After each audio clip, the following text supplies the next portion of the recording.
एक्सेलमध्ये आपण अनेक गोष्टी सहजतेने करू शकतो. त्याच आपण आता क्रमाक्रमाने पाहणार आहोत. माहितीचे कॉलममध्ये विभाजन.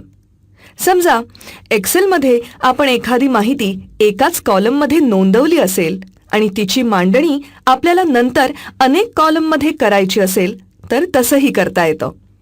त्यासाठी टेक्स्ट टू कॉलम ही कमांड वापरली जाते. उदाहरणार्थ वर्गातील विद्यार्थ्यांची नावं सरळ एकाच कॉलममध्ये टाईप केली असतील आणि काही कारणासाठी ती आपल्याला first name, middle name, surname अशा 3 वेगवेगळ्या कॉलममध्ये दाखवायची असतील तर तसं करता येतं. आपल्याला ती नावं नव्याने टाईप करावी लागत नाहीत, तर नुसती एक कमांड दिली की ते काम होतं. आता हे कॉलम कसे पाडायचे ते आपण पाहूया. सर्वप्रथम जिची विभागणी करायची आहे ती संपूर्ण माहिती सिलेक्ट करा. डेटा टॅबमधून डेटा टूल्स ग्रुपमधील टेक्स्ट टू कॉलम ही कमांड निवडा. कन्व्हर्ट टेक्स्ट टू कॉलम ह्या डायलॉग बॉक्समधील डिलिमिटेड हा पर्याय निवडा. मग नेक्स्ट हे बटन निवडा. डिलिमिटर म्हणजेच 2 शब्द वेगळे करण्यासाठी वापरण्यात आलेले माध्यम, म्हणजेच स्वल्पविराम, स्पेस किंवा अँड हे चिन्ह. सिलेक्ट केलेल्या माहितीमध्ये कोणत्या डिलिमिटरचा उपयोग केला आहे त्या पर्यायासमोर क्लिक करा. उदाहरणार्थ स्पेस. फिनिश या बटनावर क्लिक करा. एका स्तंभामधील माहिती ही 3 वेगवेगळ्या स्तंभांमध्ये विभाजित झालेली दिसून येईल. अनेक कॉलम्समधील माहिती एकाच कॉलममध्ये समाविष्ट करणे.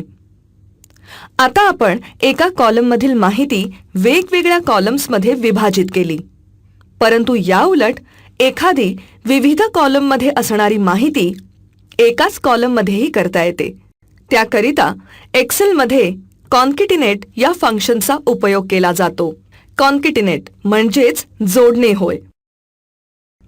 कॉन्केटिनेट हे फंक्शन अँड या चिन्हाच्या सहाय्याने देखील वापरता येते. चला वेगवेगळ्या कॉलममध्ये असणारी फर्स्ट नेम, मिडल नेम व सरनेम ही माहिती कॉन्केटिनेट फंक्शनचा वापर करून एकाच कॉलममध्ये करूया. ज्या रिकाम्या सेलमध्ये माहिती एकत्रित करायची आहे त्या सेलमध्ये कॉन्केटिनेट फॉर्म्युला टाईप करा. फॉर्म्युलाची सुरुवात इज इक्वल टू चिन्हाने करून एकत्रित करायची पहिली सेल सिलेक्ट करा. अँड हे चिन्ह टाईप करून 2 शब्दांमध्ये अंतर सोडण्यासाठी दुहेरी अवतरण चिन्हामध्ये स्पेस टाईप करा.